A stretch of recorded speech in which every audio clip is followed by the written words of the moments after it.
Hello, everyone. Okay, well, let's get started. So good afternoon. I am so delighted to extend a warm welcome to all of you to the RCSI and HSE, HSCP webinar, exploring postgraduate education and funding solutions. It is such a pleasure to see such a diverse and esteemed group of participants gathered here today. My name is Lucy Dawson and I'm a student recruitment advisor here at RCSI Online, and I'll be your host today. Before we commence, I would like to first extend my sincere appreciation to our speakers, participants and organisers who have all contributed their time, knowledge and passion to make this webinar possible for you all today.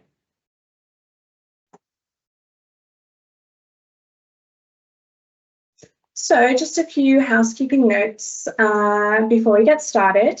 So for the duration of the webinar, we will have microphones muted, but we do welcome you to input any questions you have in the Q&A box, and we'll be happy to answer these at the end during the Q&A. It is also worth noting that today's session will be recorded, so if you would like a recording to review and share with your colleagues, it will be available on our YouTube channel and will likely be emailed through after the session as well.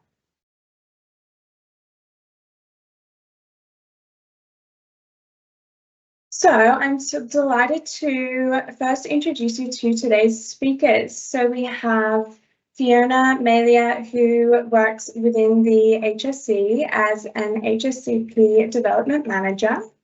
We are also so happy to welcome Dr. Anya Connolly, who is a Principal Specialist Clinical Psychologist and also an RCSI alumnus. She'll be here discussing her experience studying postgraduate education and the value of postgraduate education.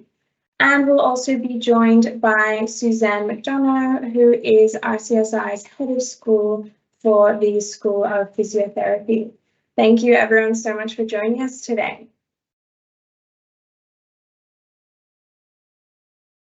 And now introducing Fiona and opening the webinar is our Executive Director, Sarah McDonald. So welcome, Sarah. Thanks so much for joining.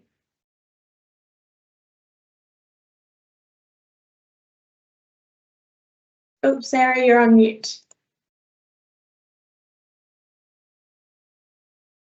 Apologies, there's always one. Lucy, thank you so much for that introduction, and good afternoon everyone. I'm absolutely delighted to open this session today and to extend a very warm welcome to everyone joining us for this important discussion on postgrad education for health and social care professions. As a university, RCSI has always had an unwavering focus on healthcare, where our research, education and community efforts converge to improve and further patient care. This focus extends beyond our surgical origins to all healthcare disciplines and backgrounds. We are in a unique and privileged position to be able to support healthcare professionals across their full career journey, from qualification through to postgrad and professional development. Our close alignment and immersion in healthcare means that we understand and appreciate the importance of the multidisciplinary team and the role that every healthcare professional plays in delivering quality care. Health and social care professionals are a critical and valued component of this healthcare ecosystem. And RCSI has long recognised this and has been committed to supporting HSCPs to develop their knowledge, skill sets and their careers for many years. The university takes pride in the substantial number of HSCPs engaged in professional growth at RCSI. We have a dedicated School of Physiotherapy established in 1999 with a growing suite of offerings at both undergrad and postgrad level. The Graduate School of Healthcare Management has been educating HSCPs at postgraduate level since 2005 and has worked with the HSE HSCP office on a number of collaborations in support of the leadership development of these professionals. Every year, over 150 of HSCPs complete postgraduate programs in our schools alone. And indeed, HSCPs make up 15% of the students of the Graduate School of Healthcare Management and 80% of the postgrad students of the School of Physiotherapy. Many of those students have benefited from the generous support offered by the HSE HSCP office in funding these programs of study. This sets the stage for a vital and unique interdisciplinary collaboration, fostering an environment where healthcare professionals of all backgrounds can come together to learn and grow. Thanks to the accessibility of digital-first online education, geographical barriers and complex work schedules are no longer obstacles to accessing professional development opportunities. Today's event is an invaluable opportunity for HSCPs to understand the postgraduate and CPD opportunities available to them. Our speakers will cover topics such as funding accessibility, the value of postgrad education in shaping HSCP careers, and the array of opportunities available for professional growth. I'm confident that you'll gain rich insights from our guests today and wish you luck as you take this next step in your career journey. RCSI is delighted to support you on that exciting venture. So, without further delay, I'm very pleased to introduce Fiona Melia, HSCP Development Manager at the HSE office, who will guide us through the next portion of our programme. A graduate of TCD, Fiona worked as a physiotherapist for 15 years before taking up a position as Sailshire University Hospital Group Clinical Research and Development Manager, during which time she completed her MSc in Healthcare Leadership. Fiona took up her current position as HSCP Development Manager, responsible for workforce development with the HSE National HSCP Office in 2022. Thank you so much for joining us today, Fiona, and a very warm welcome. And at this point, I will rightly go on mute, and perhaps you'll unmute and please start your presentation. Thanks so much, Fiona. Thank you very much, Sarah. That's great, and thank you so much to you and everybody in RCSI for organising this webinar. It's a fantastic opportunity for everyone. Ash, I might get you to go on to the next slide there for me. And the next one. Just hopefully all of you will be aware of the National Health and Social Care Professions Office within the HSE, but just to give you a very quick overview in case you're unfamiliar, the National Health and Social Care Professions Office was established in 2017 and represents 26 professions. We cover almost 19,000 people employed within the health service and represent 25% of the clinical workforce.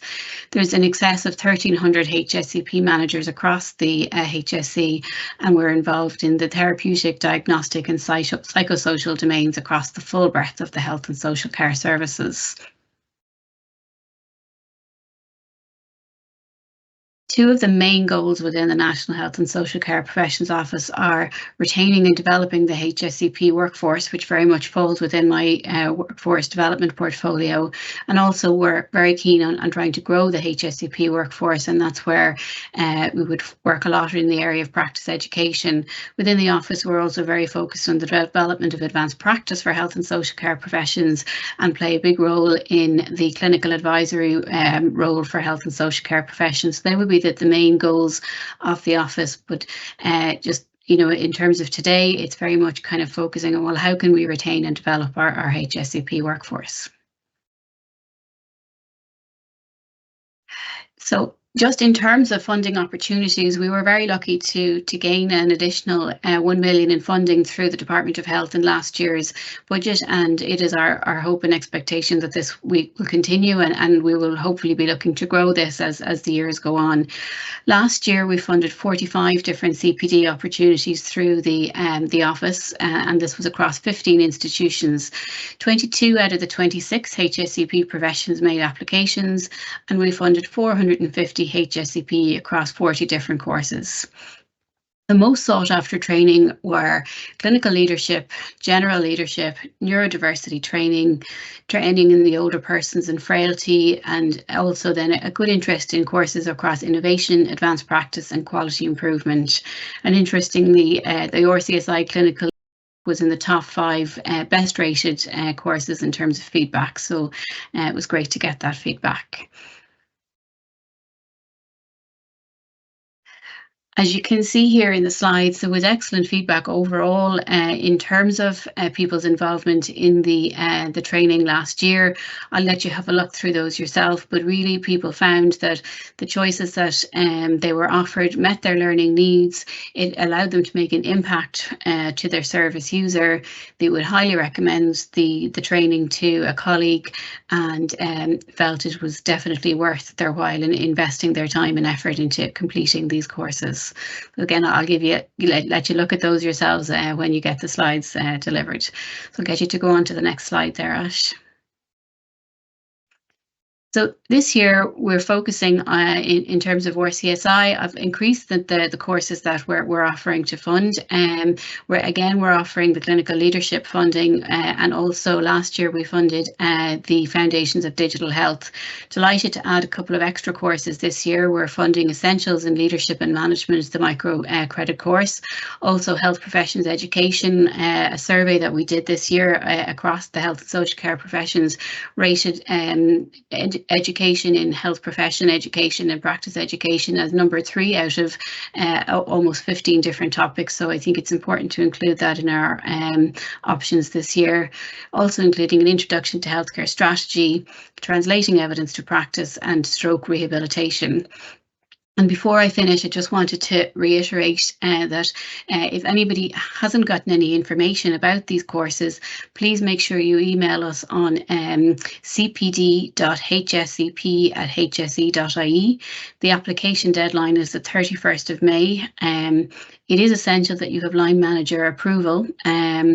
100% of the course fees will be funded.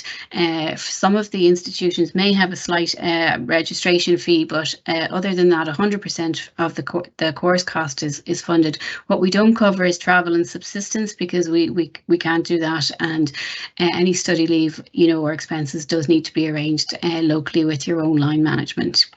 In terms of our selection process, I just wanted to give you a little bit of background information on that.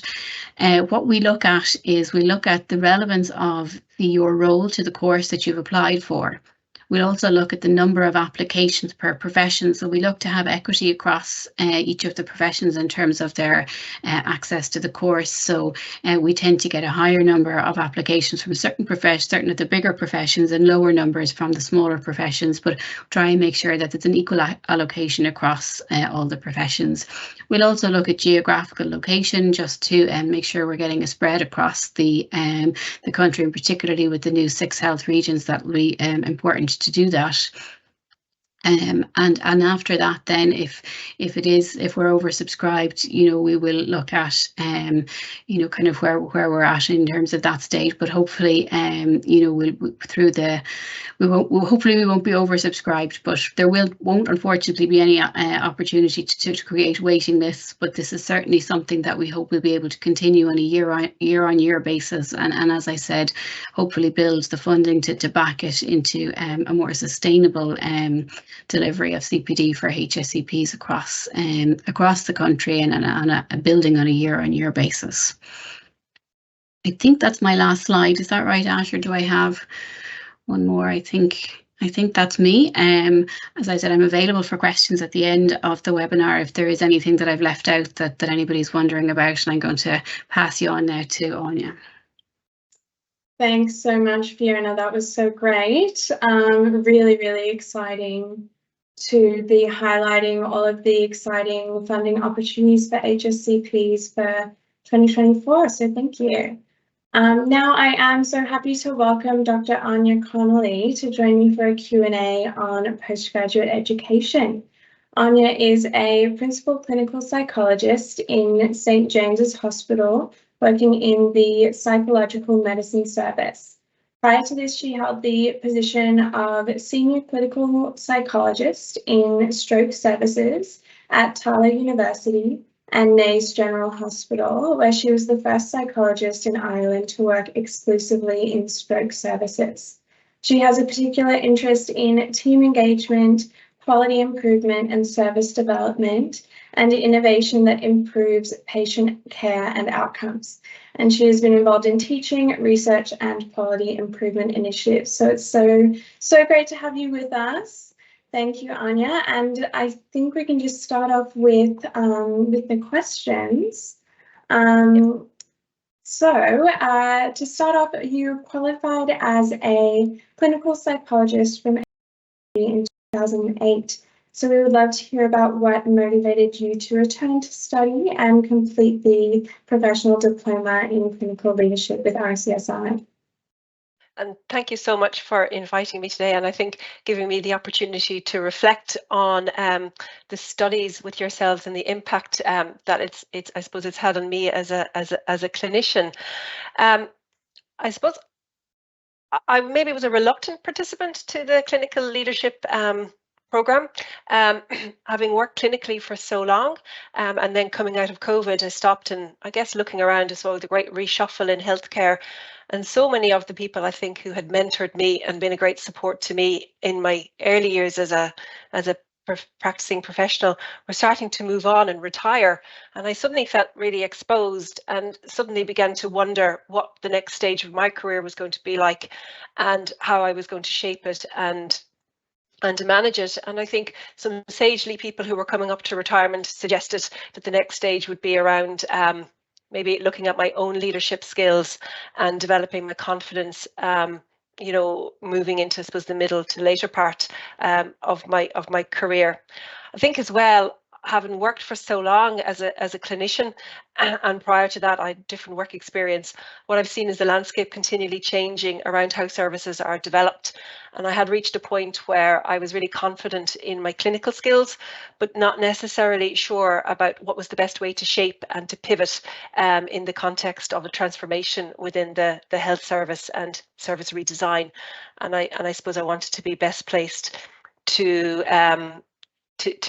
manage that and to engage with colleagues, particularly as we'd embark on that, the next stage of managing evolution of how services are developed. Yeah, absolutely. That's often, you know, that sort of pivotal point of trying to move into that, you know, more like mid or later level of your career. So I'm glad that you found us and found our programs. How was your experience studying on the program? It was really, really positive. I think one of the things about the course was for me that it busted this myth that there are natural leaders and only natural leaders. And I think coming on the course just so that to help to develop my confidence. It helped me to, I suppose, develop a lens for how the organization works and how different people within different parts of the organization view change, situations and different perspectives. And I think it was a really positive, because I think the course, it gets you to stop and to reflect on where you are in yourself in terms of emotional capital, learning your own, how you operate within teams and how other people's roles are within teams. So you begin to see and unpick where the frustrations are in the workplace, and you begin to understand where you can begin to impact change and understand levels of stuckness as well. So I think it was really positive and really empowering. And I think realizing that everybody has something to learn and to contribute, and that these skills can be fostered through knowledge and in acquiring a toolbox was actually really, really positive for me. And I think the course gave me a language around what was implicit, suddenly I was able to make things explicit. And what was really helpful was meeting others and learning from that interdisciplinary perspective. I think that was really invaluable on this course, because it helps to leverage change and a synergy in a very complex healthcare environment. Yeah, absolutely. That's so great to hear about those sort of positives that you found on the program. And how important would you say that you think continuing education is for professional growth for HSCPs? Yeah, I think it's really positive, and I think anybody who's tuning in today or later on to watch this webinar is probably at a stage of contemplation or pre-contemplation around change and or around further education, and we may have our own internal reasons for not wanting to engage with it or not being sure whether we can or we can't. But I would say that from my point of view, some people will be thinking about a career change, and other people will not be in a position maybe to look for another job. But maybe something like this, it can help you to become empowered within the roles that we currently hold and to affect change. And it can really build your confidence in making what you do already better if you're not in a position to move jobs. And I think one of the things that was really important for me was I noticed a big improvement in my own kind of outlook towards work and a sense of well-being because of confidence and new knowledge and new skills that I didn't have. So although I've changed roles, I think had I remained where I was, I would have been able to make things better and you continue to make things fulfilling for me in the workplace. So I think it has a personal as well as professional benefits as well. And I'm so glad that I did it, because it's equipped me with a lot of new tools to solve what are often old and long-standing problems. That's great. Yeah, that's really great to hear that that it's beneficial for your future progression, but also really in the moment and in real time as well. And in your experience on the program, did you have the opportunity to meet or to work with other international students on the program? And if you did you find it beneficial to get insights from other sectors and other nationalities? Yeah, there were quite a number of people from, I think, around the world on the program, and indeed in the group project that we did, we had one member of our group was from living and working in Africa.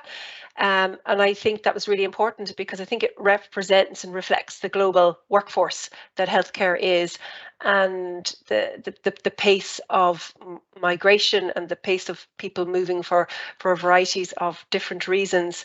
I now work primarily with an international population, and I think being on the course and having heard from and the contributions from people working in different health systems has been really, really helpful, because a lot of people that I work with clinically have grown up within different health systems and have a different way and a different expectation of perhaps how healthcare is delivered as well. So having those insights, I suppose, has helped me to slot in a lot easier with my new team as well. And I think as well, seeing the diversity within our own workforce really helps us as well to understand what the members of staff who've joined us here from all around the world, what they're bringing and their insights, and respecting that and learning from that is really important. And the best way to start that is I think working together in groups. And I think the course was, I suppose, it made me sensitized to those topics before I changed jobs. Wonderful. And I know you've touched on this a little bit, but how would you say the completion of the clinical leadership course at RCSI has impacted your career since taking the program? Yeah, I think it's helped to change my mindset about how organizations work and different perspectives they're in. And I think personally, it's helped to manage some frustrations around things that go well and not so well. I think it has helped me to look at dispersed leadership from a well-being perspective as well. And I guess it's kind of opened the curtains a little bit more on how organizations and teams function. I suppose professionally, by the time I'd finished the course, I'd actually moved into a management position in the hospital where I had been working for a time. And that had been a role that I had never really expected myself to be in, nor had I sought out. But I think I developed the confidence and I felt the competence to begin to engage at a higher level within the organisation. And it gave me a real helpful lens from which to view teams and systems. Then I subsequently changed roles and moved workplaces completely. And the leadership training, I think it really made me placed to land and to settle. And to take my time around planning the service development that I have to do within where I work. And I think that's been really, really containing and really helpful. So from a professional point of view, but also from a personal point of view, I think the course has been really, really grounding and empowering. That is so good to hear. And what would you feel are the long-term benefits of completing a postgraduate program for HSCPs? I think it serves a number of functions. One is it can be good to stop and to pause and to take stock and to reflect. Because some of us may be at crossroads in our lives and careers about where we want to go next, and if we decide not to make any changes to where we're working or the roles we're in, I think this course can help us to still remain really relevant and to take stock and to consolidate those skills that we're learning every single day, that it can be quite difficult to put a language on. And I think also just through the language and the lens, it can really increase our visibility and our impact in how we're working at a micro level to make things better for the patients that we're working with, and creating that culture within teams of safe change for the benefits of patients. And I think it can, it's helped as well to develop the skills to bring other people along who may be stuck for whatever reason. Absolutely. And speaking of, keeping that patient-centered lens and that focus, would you say that, the postgraduate study has helped you stay current with the latest advancements in healthcare, helped sort of foster that, lifelong learning?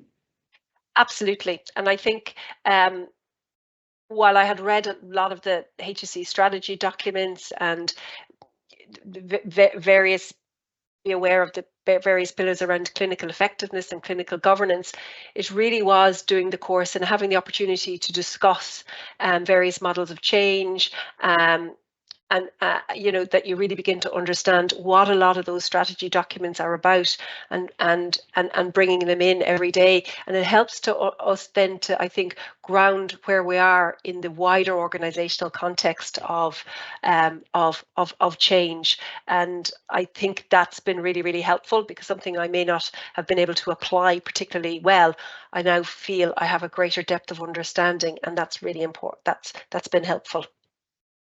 Wonderful. Well, that's so great. So one last question for you to sort of wrap up. What would you say to HSCPs in our audience today that are maybe on the fence or just starting to consider postgraduate study? Firstly, I'd say sometimes, a course like this, it isn't just about thinking about moving into management sphere. For some people, that might be what the goal is. But if you're unsure, I think this course can be really helpful for you just to be able to enhance the service that you currently deliver. I think it can help you to take stock, and if you're stuck and not quite sure where to go next with your career, it can be a really good place to help you to reflect on that. And then one of the things I had a big fear about was how I was going to manage it from a practical point of view. I think I'm of a certain age where I'm not natural with technology, but actually the course was really easy. The technology piece was very easy to manage, and I worried about that. The platforms were great. It was really flexible in terms of being able to access the recorded lectures, but I'd advise, if you can, to attend them live for the live discussion. And actually the pace of delivery, it was really well thought out, and the deadlines were well spaced, and you had been given enough notice. So in terms of incorporating study into busy clinical lives and personal lives, it is possible, and that had been something that I definitely had worried about. But I got into a rhythm with it, and it ended up not being anywhere near as stressful as I had thought it might be from the outset. And the benefits really do make the effort worthwhile, I think.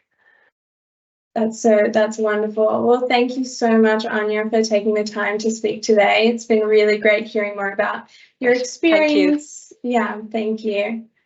Okay, perfect. Well, now we will sort of move into the next portion of the webinar.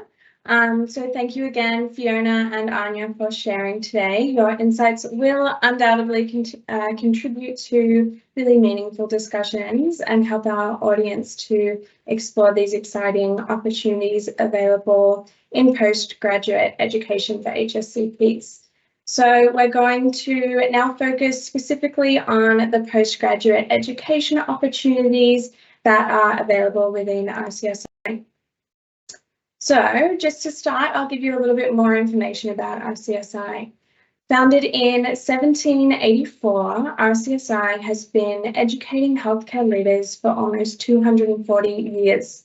As the only university in Ireland with a singular health focus, as Sarah mentioned, RCSI is in the unique position to be able to support healthcare professionals throughout their entire healthcare careers.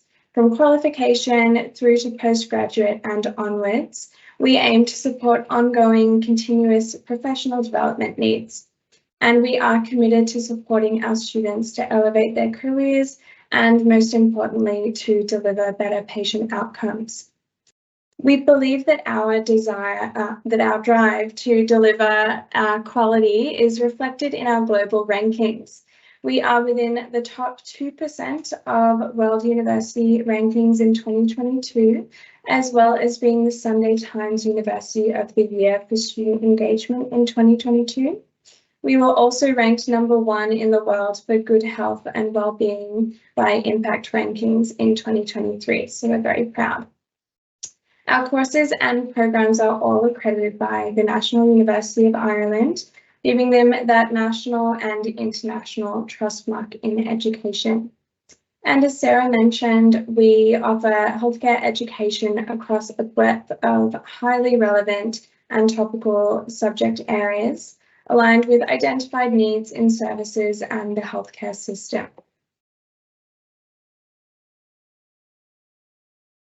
So at RCSI, we have, as you can see, a wide range of postgraduate programs.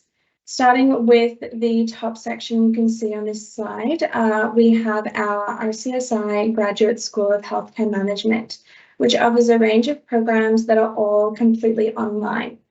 We have MScs in Healthcare Management, Leadership and Innovation in Healthcare, and in Quality and Safety in Healthcare Management. We also have professional diplomas in Clinical Leadership that's been highlighted and Leading Digital Health Transformation, as well as a variety of CPD and micro-credential short courses focusing on digital health, entrepreneurship in healthcare, and leadership. All of these programs will have autumn intakes in September or October, so this is the perfect time to start really thinking about these programs. Then moving on to our School of Physiotherapy offerings.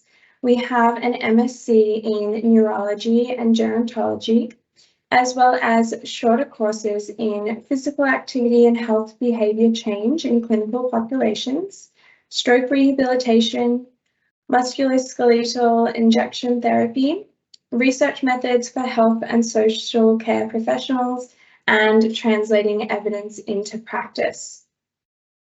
Then finally, we do have additional programs relevant to HSCPs offered within other RCSI schools, including an MSc in Population Health Leadership, postgraduate diplomas in Professionalism and in Health Professions Education, and various other courses focused on human factors in patient safety, ethics and law, diagnosis, management and care for the ENT patient, and positive health.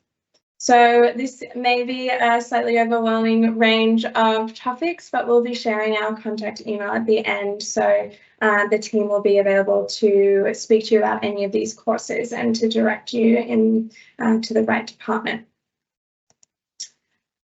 Now, before going into more detail on the funded programs that Fiona mentioned, I'd like to just give a little more context in terms of online learning at RCSI. Our programs offer a learning experience that is centered to the learner. Sometimes it can feel very daunting, as Anya said, to take on a postgraduate program. And with that in mind, our experienced team have the skills and the technology to provide a really rich and engaging online learning experience and to support and guide new students no matter their level of technical ability. RCSI Online therefore focuses on 4 key pillars. Interactive online learning. Our online programs offer users a safe and stimulating learning environment throughout their studies. We also focus on leading edge programs, which are innovative and take a keen focus on topical areas to augment clinical and specialist knowledge. We have empowering content, which aims to encourage healthcare professionals to engage with the latest ideas and practice, and a seamless experience to ensure that while online learning might be a new experience for some, our virtual learning environment, which is our VLE, is intuitive, accessible, and easy to navigate. At the start of the course, for instance, a program coordinator and short orientation videos will be available to you to familiarize you with the platform and with the course format, and really just to set you up for success. And we are just so excited to be partnering with the HSE to highlight the next 5 RCSI online programs and 2 programs with our School of Physiotherapy that will have the funding streams available. So we'll get into the details now.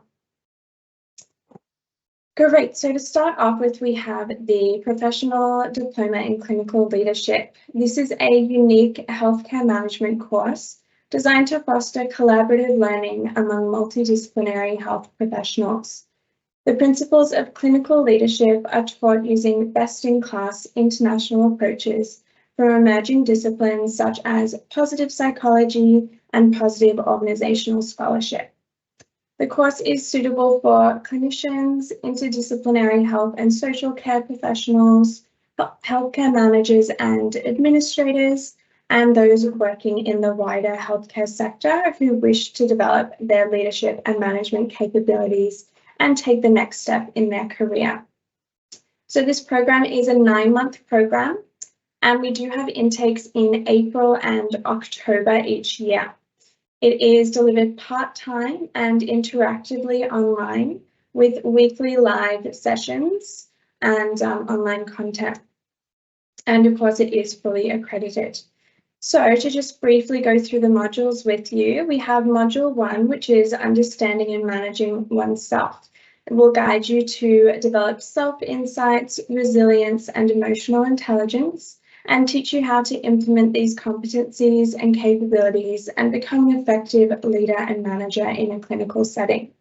Module 2 will be leading and managing others in a clinical context. The aim of this is to develop your knowledge and skills in managing human and financial resources. You'll learn about team roles and how to evaluate team performance and effectiveness, as well as developing an understanding of relationship management and the ability to influence others and events. The impact of team performance and organisation culture on healthcare outcomes will also be explored in Module 2. Then Module 3 is leading change and quality improvements in health services. So the aim of this module will be to provide you with a number of change models and modern approaches to maximising quality and safety culture in your healthcare setting. You'll be required to develop and present an evidence-based business case for a change or quality improvement in your clinical setting in this module as well. And this program will have continuous assessment with 2 reflections and a written project due in each module.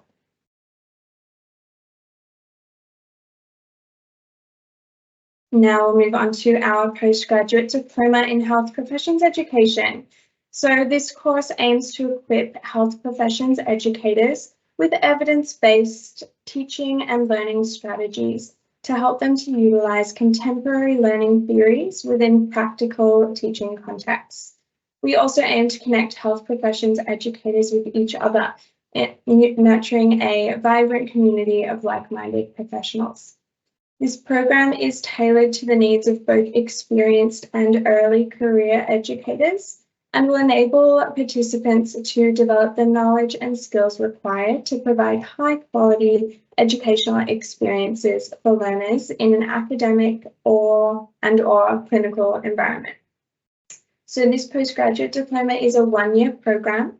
The next intake will be in September, and it is also part-time, delivered online with weekly live sessions, typically held on Tuesday mornings with a really, really great faculty. And then this program will have 4 modules that will be split into 2 semesters. So the first semester will introduce you to health professions education and what it means to build your identity as an educator. Module 1 will offer a foundation in educational theories that will help to explain how learning takes place and can be nurtured in health professions education settings. During this module, you will also gain valuable experience and feedback on practical teaching methods. Then Module 2 provides in-depth learning around evidence-based teaching and learning methods, which can be used in a variety of health professions education settings. During this module, you will expand your repertoire of teaching tools and strategies. Then semester 2, you'll be introduced to the topic of assessment and feedback in health professions education. So module 3 will offer really valuable guidance as to how assessments are designed and implemented in a wide range of clinical and non-clinical settings. You will also gain practical expertise around designing and refining your assessments that you can use with your own students. Then in the 4th and final module, you will learn how to evaluate sessions, modules, and programs. You will also learn about the value of taking part in educational research and how to contribute to the evidence base around effective health professions education. So this program will also have continuous assessment, and that will be comprised of weekly reflections that are due at the end of each module as a reflective portfolio, a teaching demo with a small group of peers in your cohort, flipped classroom activities, which are typically short quizzes, and group projects.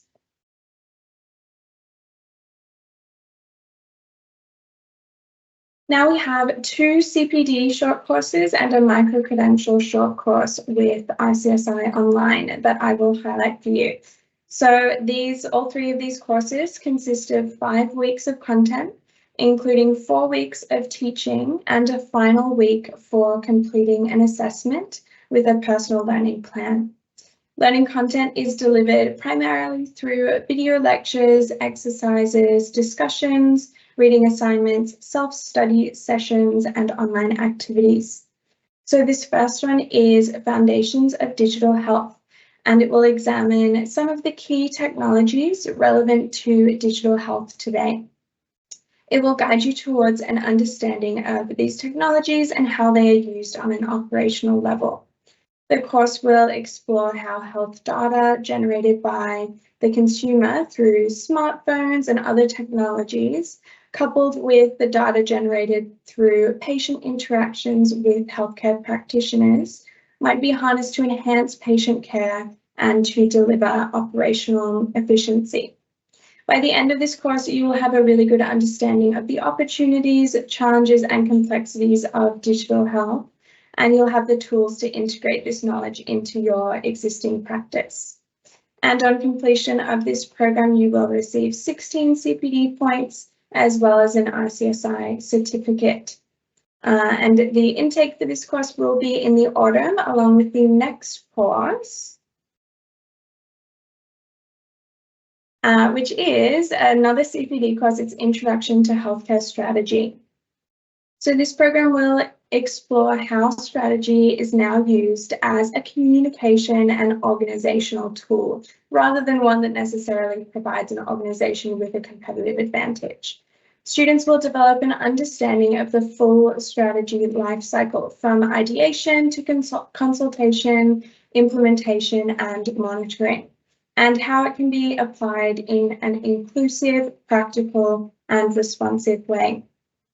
Students on this course will consider how they can successfully input into an organization's strategy and how they can ensure that a strategic plan leads to real progress in their healthcare environment. And finally, our micro-credential in leadership and management essentials.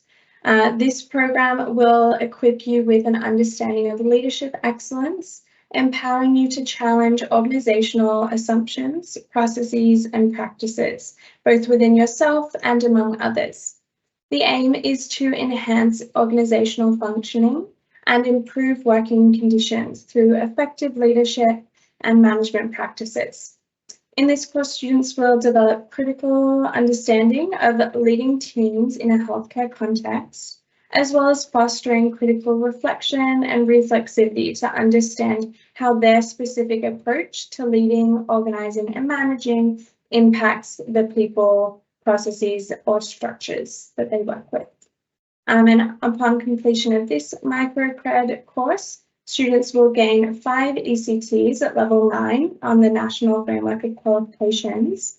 And this program will commence in early October and will run for 5 weeks.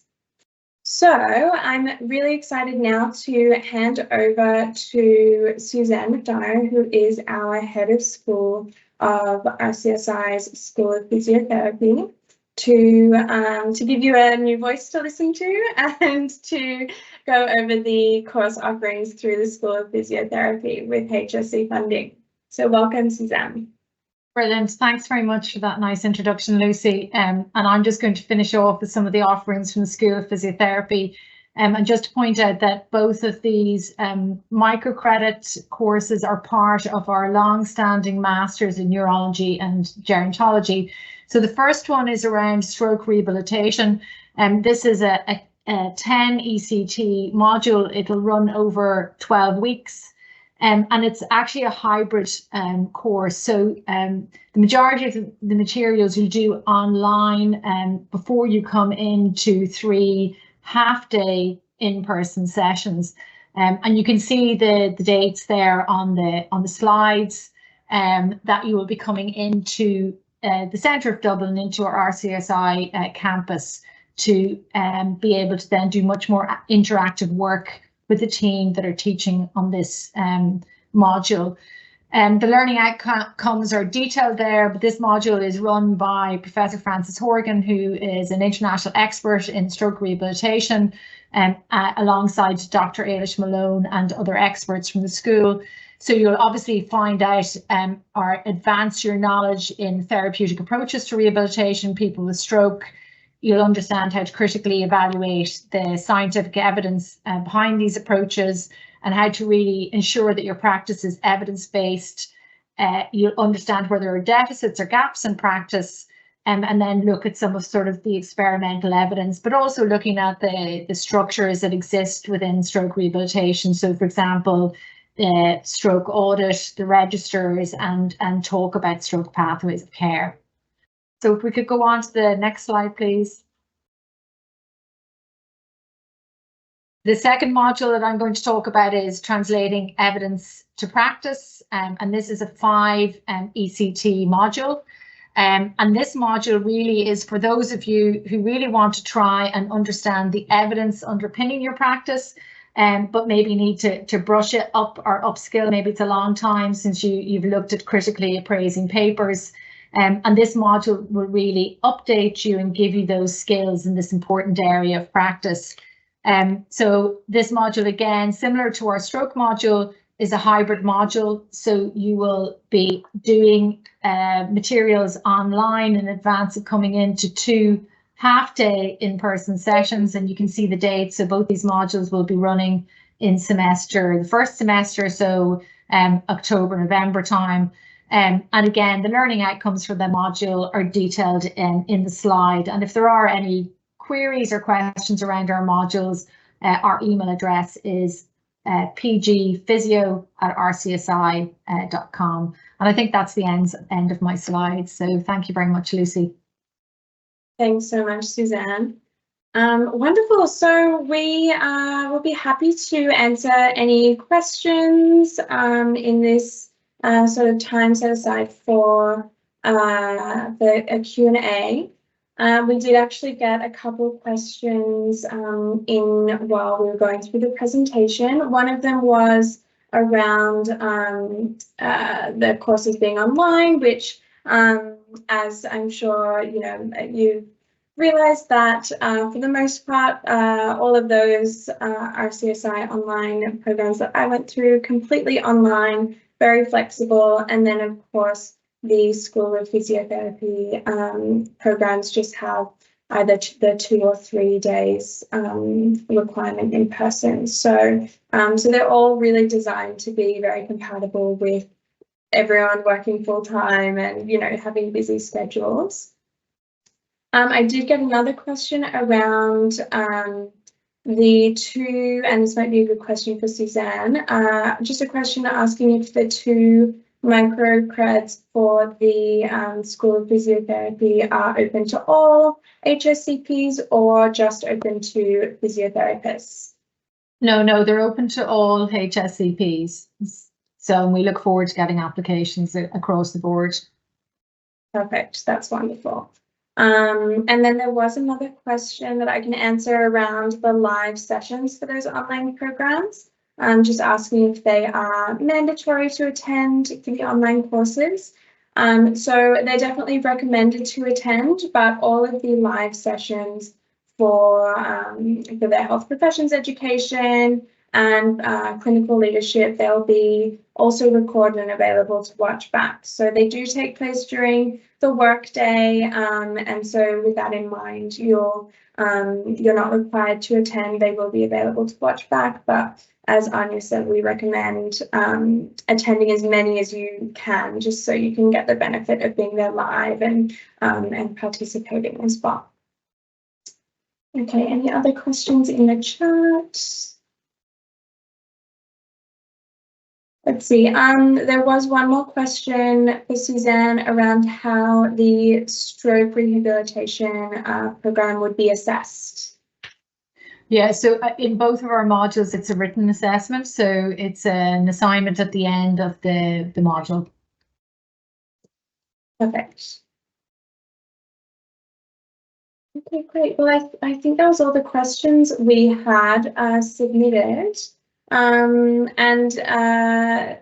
Fiona or anyone, was there anything else you wanted to highlight, or you're all happy? I'm putting up now the information to get in touch with us here at RCSI. So this QR code will take you straight to our inquiry page, where you'll be able to submit a course-specific inquiry, and we'll be able to get back to you really quickly on that. And we do have admissions open for these programs already. So of course you'll want to go through the process that Fiona outlined, but on our end, we do already have the October and autumn intakes open. So we are looking forward to hearing from you all and helping you with the application process too. And I'm the enrollment advisor for actually the professional diploma in clinical leadership and the postgraduate diploma in health professions education. So, so yes, I'll be happy to help you personally when the time comes to move forward with an application too. And on the next page, so I encourage you to scan the QR code, and yes, as we're drawing to a close, I would just like to extend a really heartfelt thank you to all of our participants for joining today. We really wish you the best of luck in your pursuit of postgraduate education. And a really special thank you to all of our esteemed speakers for sharing their expertise and insights. So if you have any questions, feel free to reach out. You can also email us at rcsionline@rcsi.com, and we'll be really happy to help. But in the meantime, take care, everyone, and thank you so much for joining.